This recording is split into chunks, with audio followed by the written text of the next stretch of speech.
M മണിക്ക് വിവരമില്ല. കാരണം അതിന് പറയുന്നത് ന്യായീകരണമാണ്, പച്ച മനുഷ്യന്റെ പച്ചയായ ഭാഷ. ഒരിക്കലും കമ്മ്യൂണിസ്റ്റുകാരനെ ഒരു മനുഷ്യന്റെ ഗണത്തിൽ പെടുത്തിയിട്ടില്ല. കാരണം നാണമില്ല, മാനമില്ല, മര്യാദയില്ല. സാധാരണ ഒരു മനുഷ്യനുള്ള വിചാരങ്ങളൊന്നും ഈ നാറികൾക്കില്ല. എല്ലാത്തിനും മുകളിൽ ഇയാൾ വിജയൻ. അപ്പൊ ഇവന്മാർ കണ്ടു നിന്ന് രസിക്കുകയാണ്. ഈ മൃഗങ്ങൾ, CITU മൃഗങ്ങൾ, കഴക്കൂട്ടത്തെ CITU മൃഗങ്ങൾ കണ്ട് രസിക്കുകയാണ്. അവരെ പോലുള്ളവരാണ് ചോരയും നീരും ജീവനും ജീവിതവും കൊടുത്ത് ഈ പാർട്ടിയെ പടുത്തുയർത്തി എത്തിച്ചത്. അവിടെയാണ് ഈ കള്ളന്മാർ, ഈ കൊലപാതകികൾ, ഈ കള്ളന്മാർ, ഈ ക്രിമിനലുകൾ കയറിയിരുന്ന് ഭരിക്കുന്നതും. നമസ്കാരം. CPM, communist party of India എന്നായിരുന്നു ആദ്യത്തെ നിർവചനം. എന്നാൽ ഇപ്പോൾ ക്രിമിനൽ പാർട്ടി ഓഫ് ഇന്ത്യ എന്നായി മാറിയിട്ട് ഒരുപാട് നാളുകളായി. കാരണം ക്രിമിനലിസം മാത്രമേ ഇവരുടെ കയ്യിലുള്ളൂ. കുറ്റകൃത്യങ്ങൾ, ഏതൊരു കുറ്റകൃത്യം എടുത്ത് നോക്കിയാലും അതിലൊരു CPMകാരൻ്റെ കയ്യൊപ്പ് തീർച്ചയായും ഉണ്ടാകും. 90% കുറ്റകൃത്യങ്ങളിലും ഇതുതന്നെയാണ് നടന്നു വരുന്നത്. എത്രയോ തൊഴിലിടങ്ങൾ ഇവർ പൂട്ടിച്ചു. ആന്തൂരിലെ സാജൻ ഉൾപ്പെടെയുള്ള എത്രയോ വ്യവസായികളുടെ മരണത്തിനിടയാക്കി ഈ നശിച്ച പാർട്ടി. ഇന്നിപ്പോഴിതാ കാസർഗോഡ് നീലേശ്വരത്ത് പാർട്ടി നേതാവിൻ്റെ കുടുംബത്തെ തന്നെ ഊരുവിലക്കിയിരിക്കുകയാണ് CPM.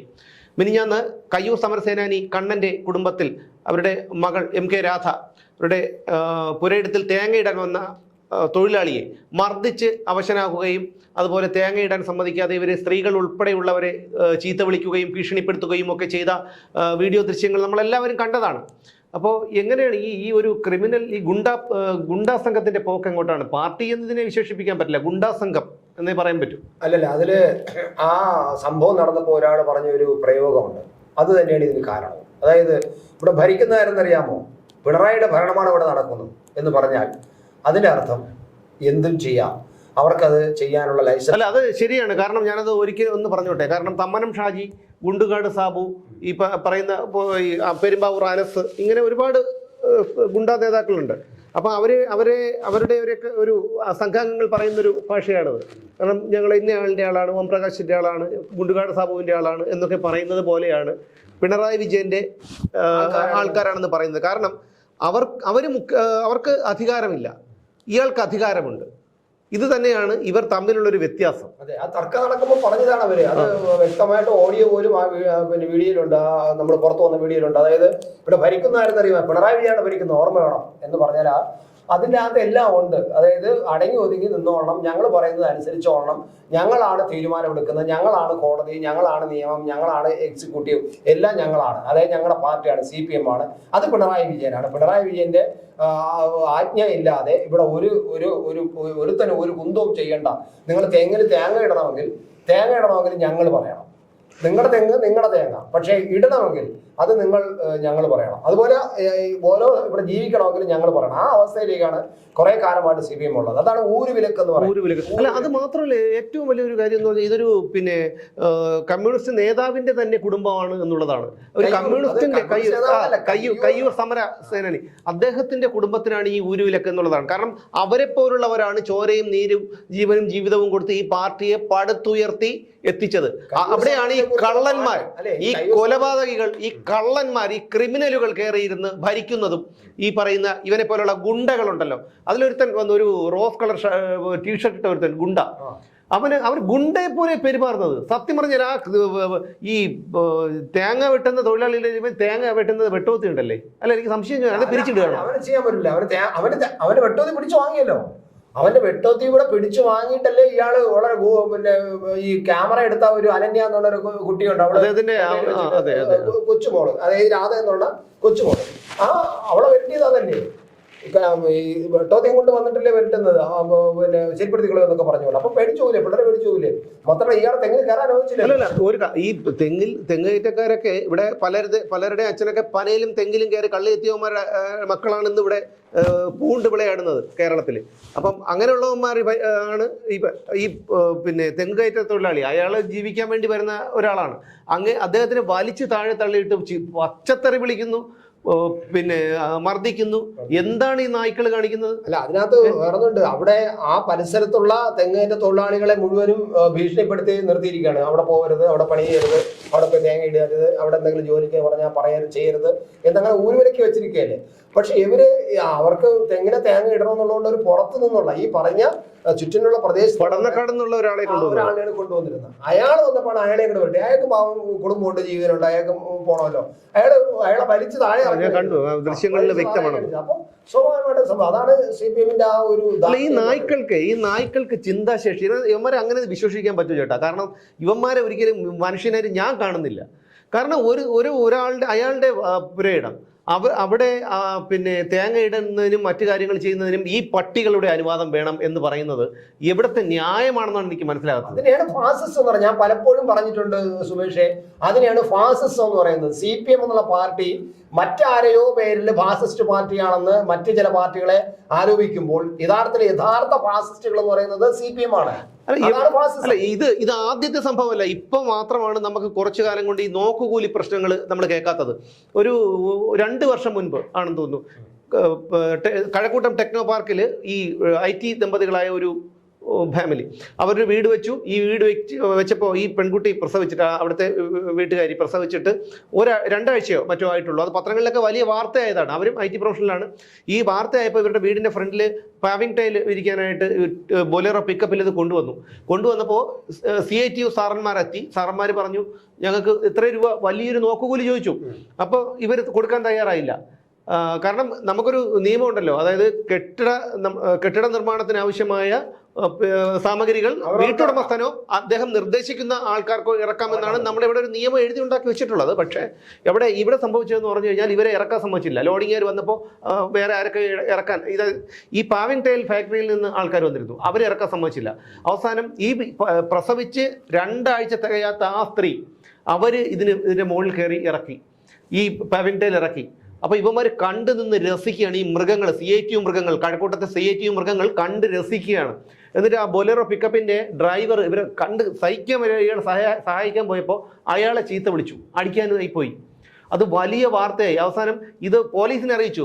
പോലീസ് എന്ത് ചെയ്യാൻ പറ്റും? CITU സാറന്മാരല്ലേ, CITU സാറന്മാരുടെ താഴെയല്ലേ അവർ, ഇവിടുത്തെ DGP പോലും. അപ്പം അവർ വന്ന് നിന്നിട്ട് എന്ത് ചെയ്യാൻ പറ്റും? അവസാനം അവരുടെ ഭർത്താവ് ഈ വിവരം അറിഞ്ഞുകൊണ്ട് വന്നപ്പോഴത്തേക്കും ഇവർ ഇറക്കി തീരാറായി. ആ സ്ത്രീ അവശയായി, വലിയ ബുദ്ധിമുട്ടായി. അങ്ങനെ എത്രയോ സ്ഥലങ്ങളിൽ, എത്രയോ തൊഴിലിടങ്ങളിൽ ഈ നായ്ക്കൾ പൂട്ടിച്ചു. ഒരു ചെങ്കോണകം കൊണ്ട് കുത്തിവെക്കും. അവിടെ കോട്ടയത്തൊരു രാജ്മോഹൻ എന്ന് പറയുന്ന ഒരു സ്വകാര്യ ബസ് മുതലാളിയെ കണ്ടില്ലേ? അതായത് ഒരു തരത്തിൽ ഈ നായ്ക്കൾ ജീവിക്കുന്നില്ല. കോടതിക്ക് പുല്ലുവില എന്ന് പറഞ്ഞാൽ നവകേരള സർക്കിട്ടിനിടയിൽ ഒരു ക്രിമിനൽ ഉണ്ടല്ലോ, അവന്റെ പേര് കല്ലിയൂർ അനിൽ, പിണറായി വിജയന്റെ ഗൺമാൻ, ആ യൂത്ത് കോൺഗ്രസ്സുകാരെ തലയടിച്ച് പൊട്ടിച്ചവൻ. അവനെ ഹാജരാവാൻ വേണ്ടിയിട്ട് ഇപ്പൊ കോടതി നിർദ്ദേശം കൊടുത്തിട്ട് പോലും അവൻ ഹാജരായിട്ടില്ല. ഇപ്പൊ ക്രൈംബ്രാഞ്ചിന് വിട്ടിരിക്കുകയാണ് കേസ്. ഒന്ന് ആലോചിക്കണം, ഈ നാട്ടിലെ വ്യവസ്ഥിതിയെ ഇവന്മാർ വെല്ലുവിളിക്കുന്നത്. എല്ലാത്തിനും മുകളിൽ ഇയാൾ വിജയൻ പിണറായിയാണ് എല്ലാത്തിനും മുകളിൽ. കണ്ട് സഹിക്കാൻ വയ്യ. സത്യം പറഞ്ഞോണ്ടല്ലേ, ഞാനെങ്ങാനും ആയിരിക്കണമായിരുന്നു എന്താണ് പിന്നെ ആ നീലേശ്വരത്ത് സഖാക്കന്മാരെ എന്തെങ്കിലും ഒരു തീരുമാനം ഉണ്ടായേനെ. എന്തോന്ന് ചേട്ടാ ഇത്? എങ്ങനെ ഈ പട്ടികളുടെ കീഴെ വീട്ടിലാണോ നമ്മുടെ കേരളത്തിലെ ജനങ്ങൾ ജീവിക്കുന്നത്? ഈ പട്ടികളുടെ കീഴെ വീട്ടിലാണോ സുമേഷ്? നമ്മൾ അതായത് ഇപ്പൊ ജനങ്ങൾക്ക് കിട്ടുന്ന ഒരു അവസരം എന്ന് പറയുന്നത് അവന് ചെയ്യാൻ പറ്റുന്ന വോട്ടിന്റെ അവസരത്തിലാണ്. അവൻ ആ വോട്ട് ചെയ്യാൻ പറ്റുന്ന ഇപ്പൊ അവന് നല്ലൊരു അവസരം കിട്ടിയിട്ടുണ്ട്, വോട്ട് ചെയ്യാനുള്ള അവസരം. അവിടെ അവൻ വിനിയോഗിക്കുമ്പോൾ ആ വോട്ട് അവൻ കൃത്യമായിട്ടും ഈ സമയത്ത് ഇതെല്ലാം നമുക്ക് പറഞ്ഞുകൊണ്ടിരിക്കാം. പക്ഷെ ജനങ്ങൾ ഇതെല്ലാം സഹിക്കുന്നത് എനിക്കൊരു അവസരം കിട്ടും എന്നുള്ള കാത്തിരിപ്പാണ്. ആ കാത്തിരിപ്പിന് അവർക്ക് ഇപ്പൊ ദിവസം എത്തിയിരിക്കുന്നു. അവർ വോട്ട് ചെയ്യാനുള്ള സമയം വോട്ട് ചെയ്യുമെന്ന് തന്നെയാണ് എതിരായിട്ട്. ഒരു കാര്യം പറയാം, ഇത് സ്ഥിരം ഈ CPM-ന്റെ പരാജയത്തിന്റെ ഒരു പ്രധാന കാരണം പശ്ചിമ ബംഗാളിൽ ഇത് തന്നെയാണ് സംഭവിച്ചുകൊണ്ടിരുന്നത്. പശ്ചിമ ബംഗാളില് പല സ്ഥലങ്ങളിലും അവിടെ നിന്നുള്ള വിവരങ്ങളും അതുപോലെ ഇവിടെ വന്ന് തൊഴിലെടുക്കുന്ന പലരും പറയുന്നത് കേൾക്കുന്നുണ്ട്. അവിടെ ഒരു പ്രകടനം ഉണ്ടെങ്കിൽ ഇപ്പം CPM-ന് ഇവിടെ ഇപ്പൊ തൊഴിലുറപ്പ് തൊഴിലാളികളെ നിർബന്ധമായിട്ട് പ്രകടനത്തിന് വന്നോളണം, അവിടെ വന്നിരുന്നോളണം, നേതാവ് പ്രസംഗിക്കണേ അവിടെ വന്നിരുന്നോളണം, അല്ലെങ്കിൽ തൊഴിൽ കിട്ടില്ല എന്ന് പറയുന്നത് പോലെ അവിടെ ഈ പാവങ്ങളുടെ വീടുകളിൽ പോയിട്ട് ഒരു CPM-ന്റെ ഒരു റാലി ഉണ്ടെങ്കിൽ അത് ഒരാഴ്ച മുമ്പ് അല്ലെങ്കിൽ 2-3 ദിവസം മുമ്പ് ആ വീട്ടിൽ ചെന്ന് പറയും. വീട്ടിൽ ചെന്ന് പറഞ്ഞിട്ട് കൃത്യമായിട്ടും ഈ റാലിയിൽ പങ്കെടുത്തോളണം എന്ന് പറയും. അപ്പൊ ജോലി ഉണ്ടെന്ന് പറയാം, ജോലിയെങ്കിലും നീ അന്ന് ജോലിക്കൊന്നും പോണ്ട എന്ന് പറഞ്ഞിട്ട് വരട്ടി അവർ ജോലിക്ക് വരിക്കില്ല. ഇവര് പിന്നെ ഈ റാലിയിൽ പങ്കെടുത്തില്ല എങ്കിൽ ഇവര് നോക്കി വെച്ചിരിക്കും. അന്ന് വൈകുന്നേരമോ പിറ്റേന്ന് രാവിലെയോ ആ വീട്ടിന് മുമ്പ് കൊണ്ടുവന്നൊരു കൊടി കുത്തും. പശ്ചിമ ബംഗാളിൽ നടന്ന സംഭവങ്ങളാണ്. കൊടി കുത്തി കഴിഞ്ഞാൽ ആ വീട്ടിൽ നിന്നും ഒരാഴ്ചക്കകം മാറിപ്പോയിക്കോളണം. ഇല്ലെങ്കിൽ ഒന്നും പിന്നെ അവിടെ അവശേഷിക്കില്ല. അതാണ് അവസ്ഥ. അങ്ങനെ അനുഭവിച്ചതാണ് പശ്ചിമ ബംഗാളിലെ അവിടുത്തെ ജനങ്ങൾ. പലരും അവിടുന്ന് പലതരത്തിലുള്ള കഥ. എന്തുകൊണ്ടാണ് ഇവിടെ ഈ കോൺഗ്രസ് നിന്ന് BJPയിലേക്ക് ആൾക്കാർ ഒഴുകുന്നേ എന്ന് പിണറായി വിജയൻ ഓരോരുത്തർ പറയുന്നല്ലോ. പശ്ചിമ ബംഗാളിൽ ഇപ്പോൾ ഒരു പ്രാദേശിക പാർട്ടി പോലും അല്ല അവിടെ CPM എന്നുള്ള ഒരു പ്രാദേശിക പാർട്ടി പോലും അല്ല. ഒരു MLA ഇല്ല, ഒരു MP ഇല്ല, പഞ്ചായത്തുകളൊക്കെ വളരെ കുറവാണ് ഭരിക്കുന്നത്. അത് മാത്രമല്ല, പാർട്ടി പ്രവർത്തനത്തിന് വേണ്ടി ആൾക്കാരെ വേണമെന്ന് പരസ്യം ചെയ്യേണ്ട ഒരു ഗതികളിൽ വരെ പാർട്ടി ചെയ്യേണ്ടി വന്നിരിക്കുന്നു. ഒരു കൊടി കുത്താൻ പറ്റുന്നില്ല. ഇന്നാള് ഒരിടത്ത് ഒരു കൊടി കുത്താൻ പറ്റിയത് ഒരു പാർട്ടി ഓഫീസ് തുറക്കാൻ പറ്റിയത് വലിയൊരു വാർത്തയാക്കി അവര് നേതാക്കന്മാർ. ഞങ്ങൾക്ക് അവിടെ ഒരു പാർട്ടി ഓഫീസ് തുറക്കാൻ കഴിഞ്ഞു എന്ന് അവർ വലിയ ആവേശത്തിൽ പറയുന്നു. അപ്പൊ അങ്ങനെ വന്നതിന്റെ കാരണം എന്ന് പറയുന്നത് ഇത്തരം പ്രവർത്തികൾ അവിടെ നടത്തിയതിന്റെ ഭാഗമായിട്ടാണ്. കേരളത്തിൽ അവരത് നടത്തിക്കൊണ്ടിരിക്കുന്നു. അവർക്ക് അനുഭവങ്ങൾ കൊണ്ട് പഠിക്കുന്നവരല്ല. അപ്പൊ ഞാൻ പറഞ്ഞു അവിടെ. അപ്പം അവിടെയുള്ള CPM-കാരെല്ലാം എങ്ങോട്ട് പോയി? BJPയിലോട്ട് പോയി. എത്രയുണ്ടോ? എന്തായാലും BJPയിലോട്ടും തൃണമൂൽ കോൺഗ്രസിലോട്ട് പോയല്ലോ. എന്നിട്ട് അവർ പറഞ്ഞു അല്ല, കുറച്ചുപേര് ഇവിടെ ജോലി ചെയ്യാൻ വന്നിട്ടുണ്ട്, പൊറോട്ട അടിക്കാനും മറ്റും കുറച്ചുപേരുടെ വന്നിട്ടുണ്ട്. ബാക്കി എല്ലാവരും തൃണമൂലിലോട്ട് പോയിട്ടില്ലല്ലോ. അവിടെ BJP ശക്തമാവുകയും ചെയ്തു. എങ്ങനെ ശക്തമായി? CPM-ൽ നിന്നുള്ളവരാണ് BJPയിൽ വന്നിരിക്കുന്നത്. പല പാർട്ടി ഓഫീസുകളും ഇപ്പം BJPയുടെ കയ്യിലാണ്. BJP ആണ് പലപ്പോഴും ചിലയിടത്ത് ഇപ്പോൾ പാർട്ടി ഓഫീസ് തുറക്കാൻ പോലും അനുവാദം കൊടുക്കുന്നത് BJPയുടെ സംരക്ഷണമാണ്. അപ്പോൾ അവിടുത്തെ CPM-കാരും CPM നേതാക്കളും കൂടോടെ BJPയിലോട്ടും കുറച്ചു പേര് തൃണമൂലിലോട്ടും പോയി. എന്നിട്ടാണ് ഇവിടെ എന്നോട് വായ ഓടിക്കുന്നത് കോൺഗ്രസ്സുകാർ BJPയിലോട്ട് പോകുന്നു. ഞാൻ ഒരിക്കലും കമ്മ്യൂണിസ്റ്റുകാരനെ ഒരു മനുഷ്യന്റെ ഗണത്തിൽ പെടുത്തിയിട്ടില്ല. കാരണം നാണമില്ല, മാനമില്ല, മര്യാദയില്ല, ഒരു നാണക്കേടില്ല, മാനക്കേടില്ല. സാധാരണ ഒരു മനുഷ്യനുള്ള വിചാരങ്ങളൊന്നും ഈ നാറികൾക്കില്ല. പിന്നെ എങ്ങനെ ഒരു മനുഷ്യനായിട്ട് ഇവന്മാരെ കൂട്ടും? ഒരു കാര്യം നിങ്ങൾ ഒന്ന് ഓർത്തു. കാരണം കേരളത്തിലെ ക്രിമിനൽ കേസുകളിൽ ഞാൻ എടുക്കാം. P. ശശി ഇപ്പോൾ പിണറായി വിജയന്റെ പൊളിറ്റിക്കൽ സെക്രട്ടറിയാണ്. പീഡന കേസിൽ ആരോപണ വിധേയനെന്നല്ല, അറിയാമല്ലോ. ഒരു സ്വന്തം സഹപ്രവർത്തകന്റെ മകളെപ്പോലും, പ്രായപൂർത്തിയാകാത്ത മകളെപ്പോലും പീഡിപ്പിക്കാൻ ശ്രമിച്ചെന്ന ആരോപണമുള്ള ഒരാളാണ്. DYFI നേതാവിൻ്റെ ഭാര്യയെ പീഡിപ്പിക്കാൻ ശ്രമിച്ചു എന്നുള്ളൊരിതാണ്. PK ശശി സഹപ്രവർത്തകയെ പീഡിപ്പിച്ചു. നമ്മുടെ പാറശാല 2-3 വർഷം മുമ്പ് ഒരു ആശ എന്ന് പറയുന്ന ഒരു പാർട്ടി പ്രവർത്തക ആത്മഹത്യ ചെയ്തിരുന്നു. 2 സഖാക്കളുടെ പേരെഴുതി വെച്ചിട്ട്. ഇന്നതുവരെ അവന്മാരെ ചോദ്യം ചെയ്യാൻ വിളിപ്പിച്ചിട്ടില്ല. പിന്നെ എറണാകുളത്ത് ഒരു മിനി കൂപ്പർ വാങ്ങിച്ചൊരു തൊഴിലാളി നേതാവുണ്ട്. ഞാൻ ജയിലിൽ കിടന്ന സമയത്ത്, ജയിലിൽ ഈ SC അട്രോസിറ്റി ആവശ്യം ബന്ധപ്പെട്ട് ജയിലിൽ പോയ സമയത്ത് അവിടെ ഒരു മുൻ CPM-ന്റെ ബ്രാഞ്ച് സെക്രട്ടറി എന്തോ ഒരാൾ, അദ്ദേഹം ഇൻകം ടാക്സ് ഡിപ്പാർട്ട്മെന്റിൽ നിന്ന് റിട്ടയർഡ് ആയ ആളാണ്. അദ്ദേഹമാണ് ഈ പാർട്ടി സെക്രട്ടറിയായ MB ഗോവിന്ദന് ഈ മിനി കൂപ്പർ വാങ്ങിയ അനിൽകുമാറിനെ കുറിച്ചുള്ള വിവരങ്ങൾ കൊടുത്തത്. അതിന്റെ പകപോക്കലായിട്ടാണ് അയാളുടെ ഭാര്യ ജാതി വിഭാഗപ്പെട്ട ആളാണ്. ആ ഭാര്യയെ ജാതി പറഞ്ഞ് അധിക്ഷേപിച്ചു എന്ന് പറഞ്ഞിട്ട് കേസ് കൊടുക്കുകയും സ്വന്തം സഖാവിനെ ഇയാൾ റിമാൻഡിലെ കാക്കനാട് ജയിലിൽ വരികയും ചെയ്തത്. സക്കീർ ഹുസൈൻ, കളമശ്ശേരി ഏരിയ സെക്രട്ടറി ആയിട്ടിരുന്ന സക്കീർ ഹുസൈൻ, ഇയാളെ കയ്യിലില്ലാത്ത ഹറാം പറപ്പുണ്ടോ? ആർഷോ, PM ആർഷോ, SFIയുടെ സംസ്ഥാന സെക്രട്ടറി, 2 വധശ്രമം ഉൾപ്പെടെ 42ഓളം കേസിലെ പ്രതിയാണ്. നിതിൻ പുല്ലൻ, SFI നേതാവ്. ഹസ്നി മുബാറക്, SIയെ പരസ്യമായി വെല്ലുവിളിച്ച പിന്നെ മണി, അയാളുടെ കയ്യിലുള്ള കാര്യങ്ങൾ ഞാൻ പറയാതെ തന്നെ നിങ്ങൾക്കറിയാലോ. MM മണി. അതുപോലെ ഏതൊരു കാര്യം എടുത്തു നോക്കൂ, എന്ത് കാര്യം എടുത്തു നോക്കൂ, ഈ ക്രിമിനൽ പാർട്ടിയിലെ നേതാക്കളുടെയോ അണികളുടെയോ കയ്യൊപ്പില്ലാത്ത ഒരു 10% മാത്രമേ ബാക്കിയുള്ളൂ. 90% ക്രിമിനൽ കുറ്റകൃത്യ കേസുകളിൽ യുവമാരുടെ കൈയുണ്ട്. കാരണം ഇതുപോലുള്ള ഒരു കൂട്ടമാണ് ഈ മണി. ഞാനൊരു കഴിഞ്ഞിട്ട് MM മണി ഇതുപോലുള്ള വിടുവായ പച്ച മനുഷ്യന്റെ പച്ചയായ ഭാഷ ഒറ്റ അടിയിട്ടിച്ച് വിട്ടിട്ടുണ്ട്. കാരണം അല്ലൊന്ന് ആലോചിച്ചു, ഇത് പറയുന്നവനെ അയാൾക്ക് വിവരമില്ല, MM മണിക്ക് വിവരമില്ല. കാരണം അതിന് പറയുന്നത് ന്യായീകരണമാണ്. പച്ച മനുഷ്യന്റെ പച്ചയായ ഭാഷ ഒന്ന് ആലോചിച്ച് നോക്കണം.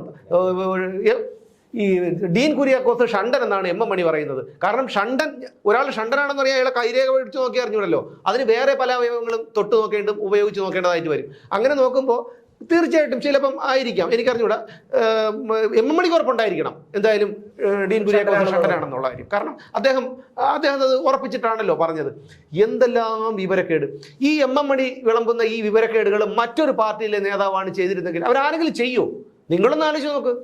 ഏതെങ്കിലും പാർട്ടിയിലെ BJPയിലെയോ കോൺഗ്രസിലെയോ മുസ്ലിം ലീഗിലെയോ അല്ലെങ്കിൽ മറ്റേതെങ്കിലും പാർട്ടിയിലെ നേതാക്കളോ അണികളോ ഇത്രയ്ക്കും പഴച്ചവന്മാരായിട്ടുണ്ടോ? അല്ല, അത് അങ്ങനെ സംഭവിക്കും. കാരണം ഈ തമ്മിൽ ഈ പറഞ്ഞ പിഴച്ചവർ തമ്മിലാണ് ഇപ്പൊ അടി ഉണ്ടാക്കുന്നത്. ഇപ്പൊ അവസാനം ഇവർ തമ്മിലുള്ള അടിയാണ് എല്ലായിടത്തും. പത്തനംതിട്ട കണ്ടില്ല. അതാണ് ഞാൻ പറയാൻ പോയത്. അതായത് സാധാരണ ഒരു ബ്രാഞ്ച് കമ്മിറ്റിയിലോ അല്ലെങ്കിൽ ലോക്കൽ കമ്മിറ്റിയിലോ നടന്ന സംഭവമല്ല. ആ ജില്ലയിലെ ഏറ്റവും പ്രധാനപ്പെട്ട പാർട്ടി ഘടകമാണ് പാർട്ടി ജില്ലാ സെക്രട്ടേറിയറ്റ് എന്ന് പറയുന്നത്. ഏറ്റവും വലിയ പാർട്ടിയാണ് ആ ജില്ലയിലെ പാർട്ടിയുടെ ഏറ്റവും വലിയ ഘടകം. ജില്ലാ സെക്രട്ടേറിയറ്റ്. ആ സെക്രട്ടേറിയറ്റിനകത്ത് അടി നടന്നു. അതും ഒരു മുൻ MLA ആണ് അടിച്ചു തള്ളിയിട്ടത്. എനിക്ക് തോന്നുന്നത് പത്മകുമാർ എന്ന് പറയുന്നത് ദേവസ്വം ബോർഡ് പ്രസിഡന്റ് ഒക്കെ ആയിരുന്ന ആളാണ്. പത്മകുമാർ മുൻ MLA പത്മകുമാറാണ്. പത്മകുമാർ തന്നെ. പിന്നെ ഒരു ഹർഷകുമാറാണ് അടിച്ചത്. അപ്പൊ അതാണ്. അപ്പൊ എനിക്ക് തോന്നുന്നു അല്ല, ആർക്കായിരുന്നാലും വളരെ സന്തോഷമുള്ള ഒരു കാര്യമാണ്. ഞങ്ങളെ സംബന്ധിച്ചിടത്തോളം, എന്നെ സംബന്ധിച്ചിടത്തോളം ഒരു വലിയ സംഭവിക്കും. ഇനിയിപ്പം CPM പറയുന്നത് ഇനിയിപ്പോ തെരഞ്ഞെടുപ്പ് കഴിഞ്ഞിട്ട് ഞങ്ങൾ അതിനെ കുറിച്ച് ആലോചിക്കുന്നതാണ്. കാരണം തെരഞ്ഞെടുപ്പ് സമയത്ത് ആലോചിച്ച് അല്ല, ഇതൊക്കെ തെരഞ്ഞെടുപ്പ് കഴിയുമ്പോൾ തേഞ്ഞു മാഞ്ഞു പോകും. ഒരു അന്വേഷണ കമ്മീഷൻ വയ്ക്കുന്ന പറയുന്നത് PK ശശിയെ പീഡനത്തിനെ കുറിച്ച് അന്വേഷിക്കാൻ അന്വേഷണ കമ്മീഷൻ വെച്ചിട്ട് അതിന് തീവ്രത ഇല്ലാന്ന് കണ്ടുപിടിച്ചതാണ്. എനിക്ക് ഇപ്പോഴും പിടിയിട്ടില്ല തീവ്രത എന്ന് പറഞ്ഞാൽ എങ്ങനെയാണെന്നുള്ള കാര്യം. അല്ല, അതുകൊണ്ട് ഇതൊക്കെ അവര് തേച്ചുമാച്ച് കളഞ്ഞു എന്ന് പറഞ്ഞ് അവര് ആശ്വസിക്കേണ്ട. ഇതെല്ലാം നീറി പാർട്ടിക്കകത്ത് കിടക്കുകയാണ്. ആ പാർട്ടിയിൽ അത് കിടന്ന് നീരിയിരിക്കും. പാർട്ടി തമ്മിൽ തന്നെയാണ് ഒരു തമ്മിലടിച്ച് ഈ സെക്രട്ടേറിയറ്റ് തമ്മിലടിക്കാമെങ്കിൽ പിന്നെ താഴോട്ട് തമ്മിലടി ഉണ്ടാവാൻ പിന്നെ ഒരുപാട് സമയമൊന്നും വേണ്ട. സ്വാഭാവികമായിട്ടും തമ്മിൽ അടിച്ചും തമ്മിൽ പിരിഞ്ഞും ഒക്കെ തന്നെ ഈ പാർട്ടി നശിക്കും. കാരണം ആ അവസ്ഥയിലേക്കാണ് കാര്യങ്ങൾ പോയിക്കൊണ്ടിരിക്കുന്നത്. ഈ തെരഞ്ഞെടുപ്പ് കഴിയുന്നതോറും നോക്കിക്കോളൂ, ലോക്സഭാ തെരഞ്ഞെടുപ്പ് കഴിയുമ്പോഴേക്കും CPM-ന്റെ അവസ്ഥ വല്ലാത്ത അടുത്ത നിയമസഭാ തെരഞ്ഞെടുപ്പ് വരുന്നതോടുകൂടി കാര്യങ്ങൾ വീണ്ടും മാറി വരട്ടെ. ഒരിക്കൽ കൂടെ അടുത്ത നിയമസഭാ തെരഞ്ഞെടുപ്പിൽ ഒരിക്കൽ കൂടെ വരണമെന്ന് ആഗ്രഹിക്കുന്നവരാണ് ഞാൻ. ഈ CPM വീണ്ടും ഒന്നും കൂടെ അധികാരത്തിൽ വരണം. അങ്ങനെ ഈ ഖജനാവ് കൊണ്ട് എന്നെ ഭരിക്കണം. അല്ല, എങ്ങനെ ഭരിക്കും? അവന്മാർക്ക് വിവരം, ഒരു മനുഷ്യത്വം, മര്യാദ ഇല്ലാത്തവന്മാരാണ്. ഇപ്പൊ തന്നെ പെൻഷൻ ഇല്ല, ക്ഷേമ പെൻഷൻ ഇല്ല, തൊഴിലാളികൾക്കുള്ള പെൻഷൻ ഇല്ല, വിധവാ പെൻഷൻ ഇല്ല, മറ്റ് ധനസഹായങ്ങളൊന്നുമില്ല. ഇപ്പൊ കാലും കൈയും പിടിച്ച് കുറച്ച് പൈസ കിട്ടിയാണ്ട് 2 മാസത്തെ പെൻഷൻ കൊടുക്കുന്നു എന്ന് പറയുന്നത്. എന്നാലും 5 മാസം അവിടെ ബാലൻസ് ആണ്. അപ്പൊ യവന്മാരെന്ത് ചെയ്യും? ഒരു കൊടുക്കൂല.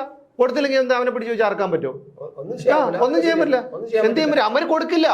ഈ പറയുന്ന കണക്ക് നമുക്ക് ഇപ്പൊ ഇലക്ട്രിസിറ്റി ബില്ല് പറഞ്ഞ എത്രയാണ്? നേരത്തെ വന്നുകൊണ്ടിരുന്നതിന്റെ ഇരട്ടിയാണ് വരുന്നത്. ഇരട്ടി കൂടുതലാണ് വരുന്നത്.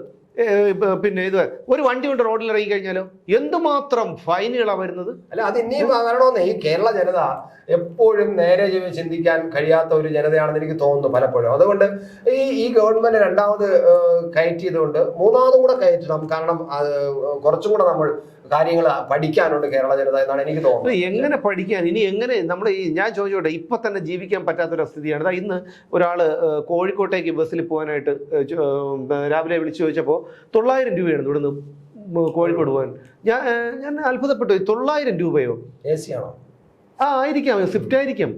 അതെ, AC ആണോ? AC ആയിരിക്കും. എന്തായാലും 900 രൂപയാണ് വാങ്ങുന്നത്. KSRTC ജീവനക്കാർക്കാണെങ്കിൽ ശമ്പളമല്ല. എന്നാൽ ഈ KSRTC ഒരു ലഗാനും ഇല്ലാത്ത ഒരു ഭരണവും ഒരു അരാജകത്വമാണ് കേരളത്തിൽ ഇപ്പം പോകുന്നത്. അത് അങ്ങനെയാണ്. കാരണം നമ്മള് സിദ്ധാർത്ഥന്റെ, ഞാനിപ്പോ അവസാനം പറഞ്ഞ സിദ്ധാർത്ഥന്റെ CBI അന്വേഷണം ഈ ഉദ്യോഗസ്ഥന്മാർക്ക് അറിഞ്ഞിടാത്തുണ്ടെന്നല്ലോ. ഈ എങ്ങനെയാണ് അതിന്റെ പ്രൊസീജിയർ എന്നുള്ളത് അറിഞ്ഞല്ലോ. ഈ പെർഫോമ റിപ്പോർട്ട് എങ്ങനെയാണ് കൊടുക്കേണ്ടതെന്നും പെർഫോമ എങ്ങനെയാണ് കൊടുക്കേണ്ടത് അവർക്കെല്ലാം അറിയാം.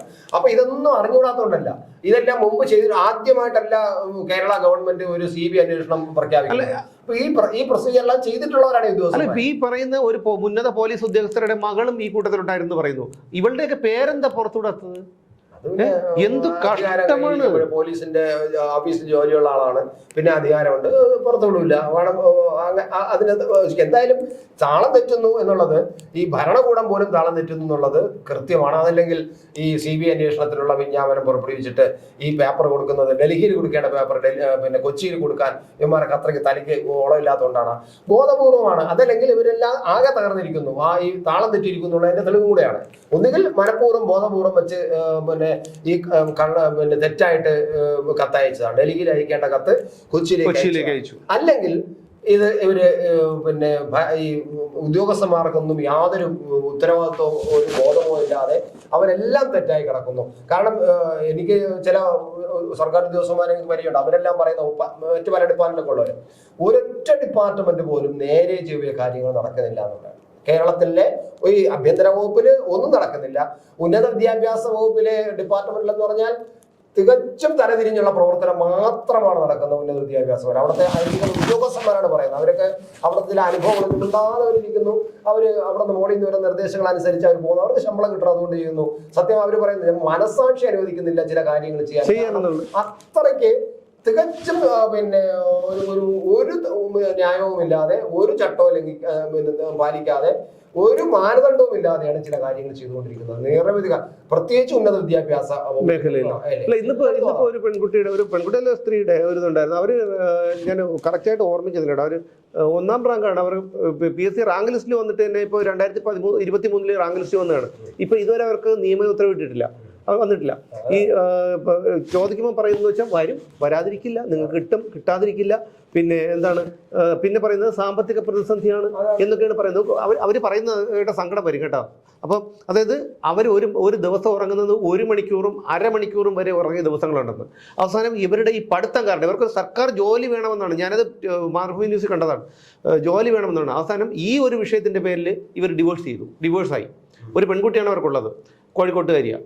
അപ്പോൾ അവർ ഇതേപോലെ പറയുന്നു ഞാൻ ഇതില്ലാന്ന്. അപ്പോൾ ഇത്രയും പഠിച്ച് ഇതുണ്ട്. ഇവിടെ ഓരോരുത്തന്മാരെ മക്കൾ കണ്ടില്ലേ, അവളുമാർ മാസപ്പടി വാങ്ങിക്കുന്നു, കോടികൾ മുടക്കി IT കമ്പനികൾ തുടങ്ങുന്നു, സർട്ടിഫിക്കറ്റ് ഒന്നും ഇല്ലാതെ പുറകൂടെ പിൻവാതിൽ കൂടെ എല്ലാവർക്കും നിയമനം കിട്ടിക്കൊണ്ടിരിക്കില്ല. ഇപ്പോഴും നിയമനം കിട്ടിക്കൊണ്ടിരിക്കില്ല. കണ്ടും കേട്ടും മടുത്തു എന്ന് പറഞ്ഞാൽ ഇപ്പൊ മറ്റേ അതില് ഒരു CPM നേതാക്കൾ ഉൾപ്പെടെ CPM പ്രവർത്തകർ ഉൾപ്പെടെ 2-3 പേർക്കെതിരെ കേസെടുത്തു. 9 പേർക്ക്, 2 CPM മെമ്പർമാർ ഉൾപ്പെടെ 9 പേർക്കെതിരെ കേസെടുത്തു. ഈ കേസ് CPM-കാർക്കെതിരെ കേസെടുത്ത് എന്താണ് സംഭവിക്കുന്നത്? CPM-കാർക്ക് അതിനകത്ത് പങ്കില്ലെന്നും CPM-നകത്ത് ഈ ഊരുവിലക്കിൽ പങ്കില്ലെന്നൊക്കെ പറഞ്ഞതാണ് CPM.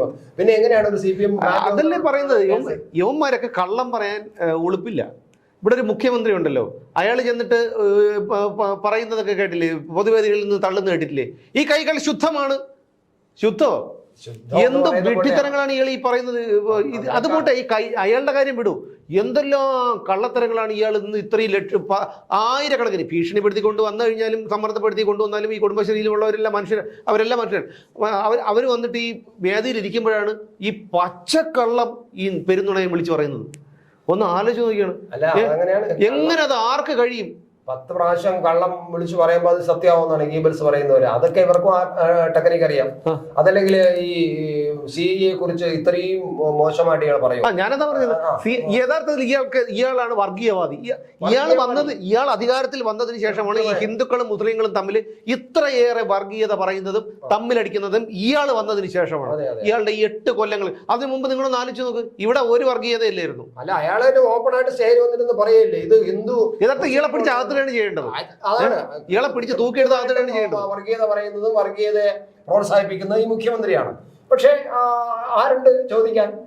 ആർക്ക് നടപടി എടുക്കാനുണ്ട്? ഒന്നുമില്ല. പരാതി കൊടുത്താൽ പരാതി ഇവിടെ കിടക്കും. ഇതാണ് അവസ്ഥ. അല്ല, എന്ത് വന്നാലും ഇപ്പൊ ഈ പറഞ്ഞതുപോലെ അരവിന്ദ് കെജ്രിവാൾ പോയ അകത്ത് കിടക്കുന്നു. എന്റെ ദൈവമേ, എനിക്ക് ഒരു പ്രാർത്ഥനയേ ഉള്ളൂ, ഇയാളെ ഒരു ദിവസമെങ്കിലും ഇയാളൊന്ന് ജയിലിൽ കിടക്കണേ. കാരണം നമ്മൾ 40 ദിവസമാണ്. അതായത് അരവിന്ദ് കെജ്രിവാളിന്റെ അടുത്ത് ചെന്നിരുന്ന് ചെവിയിൽ 1-2 കാര്യങ്ങൾ പറഞ്ഞറിയാലോ ഡൽഹിയിൽ വെച്ചിട്ട്. അതോടുകൂടി 40ാമത്തെ ദിവസം അരവിന്ദ് കെജ്രിവാൾ അകത്തായി. അത് ഈ രണ്ടാം പിണറായി സർക്കാർ വന്നേ പിന്നെ അത് കുറച്ച് കുറവെന്ന് വേണം പറയാൻ. മുമ്പ് കമലഹാസൻ ഇവിടെ ക്ലിപ്പ് ഹൗസിലൊക്കെ വന്ന് മീൻകറി വിട്ട് ചോറൊക്കെ കൊണ്ട് വല്ല തോളിലൊക്കെ തട്ടി വിട്ടും നേരെ അവിടെ ചെന്ന് ഇറങ്ങി കക്കൂസിലെ കണ്ട് പോയതാണ്. കൈ ഒടിഞ്ഞു വീണ് കൈ ഒടിഞ്ഞു, കൈ വെച്ച് കിട്ടി. പിന്നെ അയാൾക്ക് മതി. അതോടുകൂടി കൈ ഒടിഞ്ഞതോടുകൂടി ഇപ്പൊ അയാൾക്ക് പിണറായിയും വേണ്ട, കേരളത്തിലോട്ട് വന്നിട്ടേ ഇല്ലെന്നാണ് എനിക്ക് തോന്നുന്നത്. പിന്നെ എന്തെല്ലാം കാര്യങ്ങൾ എവിടെയല്ല വരണ്ട് കിടന്ന ഒരു സ്ഥലമാണ് ദുബായ്. അവിടെ നിന്ന് അമേരിക്ക പോയിട്ട് കുറ്റിയും പറിച്ചുകൊണ്ട് വന്ന് അവിടെ ഇറങ്ങിയതാണ് വെള്ളപ്പൊക്കം. കാറുകൾ വരെ ഒഴുകിപ്പോയി എന്നുള്ളതാണ്. അത് കെജ്രിവാളിന്റെ കാര്യം ആലോചിച്ച് നോക്കി. ഇയാള് വല്ല കാര്യമുണ്ടാ? അവിടെ ചെന്നിരുന്ന് കൂടെ ചേർന്നിരുന്ന അയാള് കാതിലെന്തൊക്കെയാ പറഞ്ഞു. 40 ദിവസം എടുത്തില്ല, അതിനു മുമ്പ് അയാളകത്തായി. അല്ല, അയാൾക്കത് വേണം. എന്തിനു ഇതുപോലുള്ള ഇവരൊക്കെ പിടിച്ചുകൊണ്ടെന്ന് എന്തൊരു മേളമായിരുന്നു അന്ന്.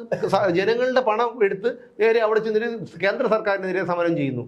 മറ്റേ ബ്ലാങ്കറ്റ് ഒക്കെ മൂടിയിരുന്നിട്ടേ സമരം ചെയ്യുന്നതിന് വലിയ നായകനാക്കാൻ വേണ്ടി നോക്കി. അതായത് നമ്മൾ പറഞ്ഞിട്ടുണ്ട് പല കാര്യം ഇതിലൊക്കെ ഈ സിനിമാ നടന്മാരെയൊക്കെ ഇവരുടെ പിയർ വർക്കൊക്കെ നടത്തുന്നുണ്ടല്ലോ ഈ രാഷ്ട്രീയക്കാരൊക്കെ. അതുപോലെയാണെന്ന് തോന്നുന്നു കേട്ടോ. എന്തോ വലിയ സംഭവമാക്കി അവിടെ അവതരിപ്പിച്ചാണ്. ഓരോരുത്തന്മാരൊക്കെ ഇവിടെ ഈ അന്തംകമ്മികൾ പോസ്റ്റ് ഇട്ടിരിക്കുന്നതെന്ന് പറഞ്ഞു കഴിഞ്ഞാൽ പ്രധാനമന്ത്രിയാകാൻ വരെ യോഗ്യതയുള്ള ഞാൻ അല്ല, പറഞ്ഞു അതെ, ആഗ്രഹിക്കാം. ഈ ആനയെ കാണുമ്പം തവളയ്ക്കും ആഗ്രഹിക്കും ആനയെ പോലെ വാ തുറക്കണോ, അവൻ അതിലൊന്ന് വാ തുറന്നു നോക്കും. അല്ലെങ്കിൽ ആനയെ പോലെ വലുതാവണമെന്നും അവൻ ആഗ്രഹിക്കും. അതുകൊണ്ട് അവൻ ഇതിന് പെരുക്കും. ഇങ്ങനെ സ്വയം അകത്തോട്ട് ഏറ് കയറ്റി തവള പെരുക്കും. പക്ഷേ തവള അവസാനം ഒരുപാട് പെരുക്കി കഴിഞ്ഞാൽ പൊട്ടിപ്പോകുന്നുള്ളല്ലാതെ ആനയെ പോലെ ആവില്ല എന്നുള്ളത് ഉറപ്പാണ്. അല്ല, എന്തൊരു അസംബന്ധമാണെന്ന് നോക്കിയാണ്. ഇപ്പൊ കുറെ ദിവസം കൊണ്ട് തള്ളില്ലെന്ന് കേൾക്കാനില്ല. കാരണം മറ്റേ ഒരു വലിയ വിവാദം വന്നില്ല, വിവാദത്തെ കുറിച്ച് പറയണ്ട കേട്ടാ. ആ വിവാദം വന്നതോടുകൂടി ഇപ്പൊ മാസപ്പടിയില്ല, SFIOയും ഇല്ല. അതിന്റെ ഇടയിൽ സിദ്ധാർത്ഥന്റെ കേസ് മുങ്ങിപ്പോകാനുള്ളതാണ്. അതെ അതെ. പക്ഷെ അത് സിദ്ധാർത്ഥന്റെ അച്ഛന്റെ, ഞാൻ മുമ്പ് ഒരു ചർച്ച പറഞ്ഞില്ലേ, അയാള് ആർജവമുള്ള സ്ട്രോങ് ആയ ഒരു ആളാണ്, അയാൾ എന്ത് വന്നാലും നിൽക്കുമെന്ന് പറയാം. അതുകൊണ്ടാണ് ഇപ്പോഴും ഇപ്പൊ എടുവിടാന്ന് പറഞ്ഞു DYSPയെ, പിന്നെ സ്പെഷ്യൽ പോലീസ് സെല്ലിലെ DYSPയെ എല്ലാം കൂടെ കൊടുത്ത് ഫ്ലൈറ്റിൽ പറത്തി അവിടെ കൊണ്ടുവന്ന് പേപ്പർ കൊടുത്തിരിക്കുകയാണ്. എന്തുകൊണ്ട്?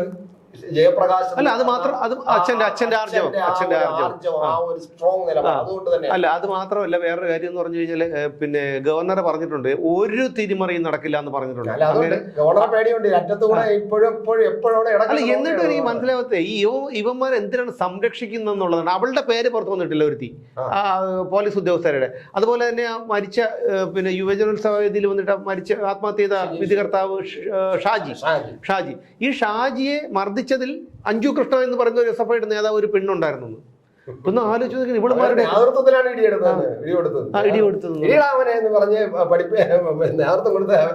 ഇയാൾ എന്തായാലും ആത്മഹത്യ ചെയ്ത്. അങ്ങനെ ഒരു വല്ല ചിന്ത ഉണ്ടെങ്കിൽ ഇയാൾക്ക് ഒരെണ്ണത്തിന് തട്ടിട്ട് പോയിക്കൂടായിരുന്നു. അല്ല, ഞാൻ തമാശയായിട്ട് ചോദിക്കുന്നതല്ല, ഇതൊക്കെ സമൂഹത്തിന് നാശമാണ് കേട്ടാ. ചേട്ടാ, ഇത് എന്ത് ചെയ്യാൻ പറ്റും?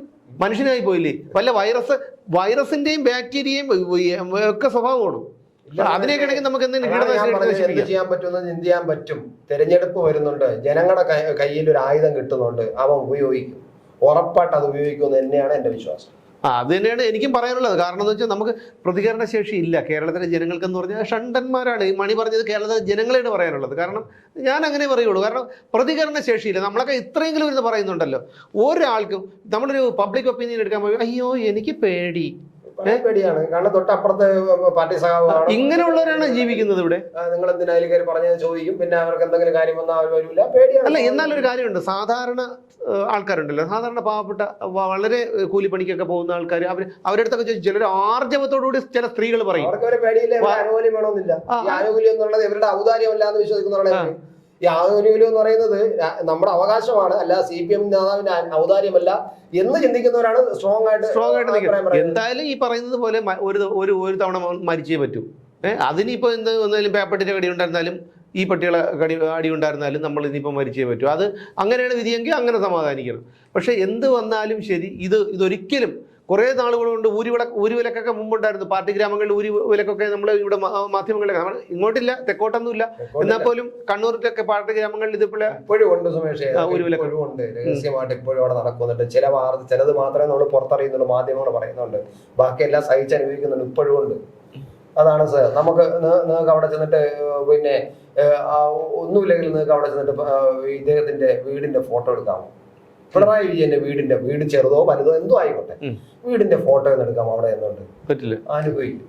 അപ്പൊ ഊരുവിലൊക്കെ അവിടെ നിങ്ങൾക്ക് എന്റെ വീട്ടിന്റെ മുമ്പ് നിങ്ങൾക്ക് ഫോട്ടോ എടുക്കാം, അല്ലെങ്കിൽ ഇവിടത്തെ നേതാക്കന്മാരെ മുമ്പ് വീട്ടിന് മുമ്പ് ഒന്നിന് ഫോട്ടോ എടുക്കാം. പക്ഷെ നിങ്ങൾ അവിടെ പിണറായിന്റെ വീട്ടിന് മുമ്പ് ചെന്ന് ക്യാമറ വെച്ചിട്ട് പടം എടുത്ത് നോക്കിയാണ്, പടം എടുത്ത് തിരിയുമ്പോൾ കഴുത്തോ കയ്യോ അവിടെ കാണും. അപ്പൊ എന്തായാലും ജനങ്ങൾക്ക് നല്ലൊരു അവസരമാണ് വരുന്നത്. 20 മണ്ഡലങ്ങളിലും യുവന്മാർക്ക് നിങ്ങൾ ദയവ് ചെയ്ത് നിങ്ങൾ ഈ ഒന്നുമില്ലെങ്കിൽ നിങ്ങൾ നോട്ട് ചെയ്യുക, നോട്ടയ്ക്ക് കുത്തുക. എന്ന് വെച്ചാൽ നിങ്ങൾക്ക് ഒരു തൃപ്തി ഇല്ലാത്തവരാണെങ്കിൽ ദയവ് ചെയ്ത് നിങ്ങളുടെ അടുത്ത് പറയുകയാണ്, നിങ്ങൾ ഈ പാർട്ടിയിലെ സ്ഥാനാർത്ഥികൾക്ക് വോട്ട് ചെയ്യരുത്.